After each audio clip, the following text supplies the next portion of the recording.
नमस्कार, मैं हूं आपके साथ ज्योतिका। आइए रुक करते हैं फटाफट खबरों की ओर। पश्चिम बंगाल की मुख्यमंत्री ममता बनर्जी ने कहा, हम सर्वधर्म समभाव में विश्वास करते हैं। मैं रामकृष्ण परमहंस स्वामी विवेकानंद में विश्वास करती हूं।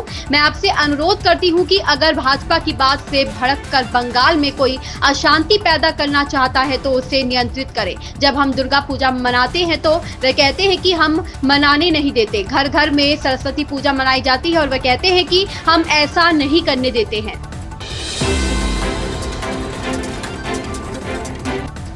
संभल में 24 नवंबर को हुए बवाल के मामले में आरोपी बनाए गए समाजवादी पार्टी के सांसद जियाउर रहमान बर्क बुधवार को न्यायिक जांच आयोग के सामने बयान दर्ज कराने के लिए लखनऊ पहुंचे। आयोग ने उन्हें और एक विधायक के बेटे को आयोग के लखनऊ स्थित कार्यालय में पेश होने के लिए समन भेजा था।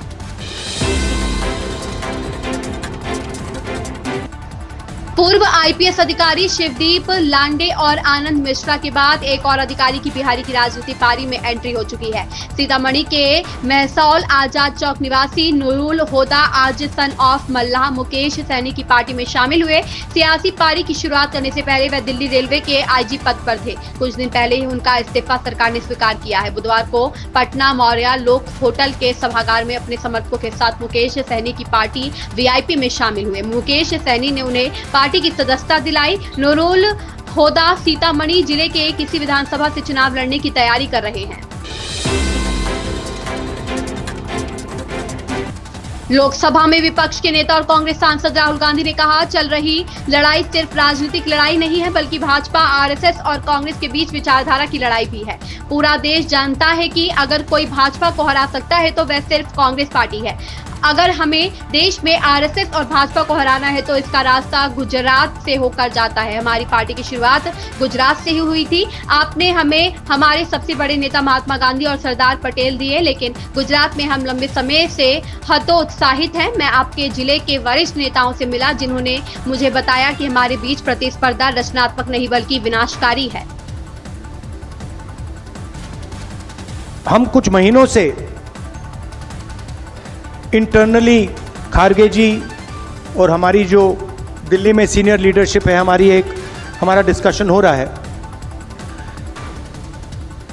कि कांग्रेस पार्टी को हम मजबूत कैसे करें, क्योंकि सच में ये जो लड़ाई चल रही है ये राजनीतिक लड़ाई तो है मगर ये विचारधारा की लड़ाई भी है। और विचारधारा की सिर्फ दो पार्टियां हिंदुस्तान में,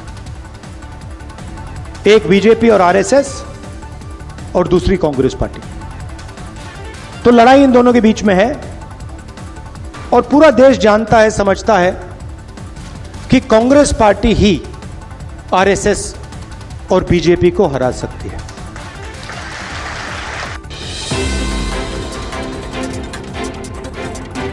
अमेरिका लगातार चौथे साल वर्ष 2024 से 25 में भारत का सबसे बड़ा व्यापारिक साझेदार बना रहा। इस दौरान दोनों देशों के बीच 131.84 अरब डॉलर का द्विपक्षीय व्यापार हुआ। हालांकि इस अवधि में चीन के साथ भारत का व्यापार घाटा बढ़कर 99.2 अरब डॉलर पर पहुंच गया। मंगलवार को जारी आंकड़ों से इसकी पुष्टि होती है।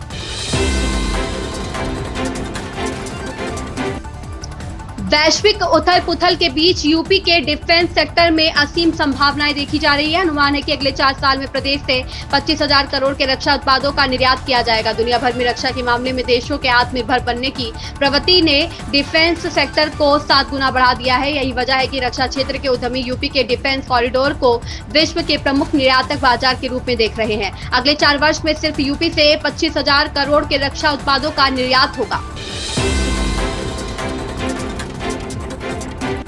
नेशनल हेराल्ड मामले पर समाजवादी पार्टी के प्रमुख अखिलेश यादव ने कहा, कांग्रेस ने ही ईडी कानून बनाया था। उस समय कई पार्टियों ने उसका विरोध किया था। कांग्रेस से कहा था कि आप ऐसा कानून ला रहे हैं जिससे अंततः आपको ही परेशानी हो सकती है। महाराष्ट्र में भाजपा के खिलाफ जो भी नेता था उसे ईडी, सीबीआई और आयकर विभाग का सामना करना पड़ा। मैं इतना समझता हूं कि ईडी जैसे विभाग को खत्म कर देना चाहिए। मैं कांग्रेस से भी यही मांग करूंगा। ईडी होने का मतलब है कि आप आयकर विभाग या जीएसटी जैसी अपनी संस्थाओं पर भी भरोसा नहीं रहे हैं।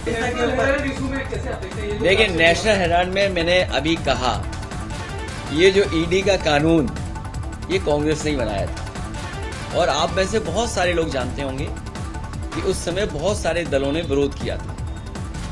कि ऐसा कानून ला रहे हो कि अंतोगत्वा हो सकता है आपको भी परेशानी हो।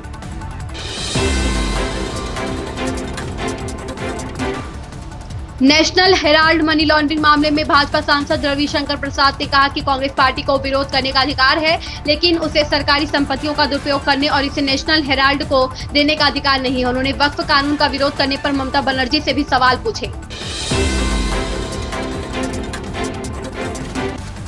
आईपीएल 2025 में मंगलवार को मुल्लापुर में पंजाब किंग्स ने कोलकाता नाइट राइडर्स को 16 रन से हरा दिया। इस लो स्कोरिंग मैच में पंजाब ने पहले बल्लेबाजी करते हुए 15.3 ओवर में 111 रन बनाए थे। जवाब में कोलकाता की टीम 15.1 ओवर में 95 रन पर सिमट गई।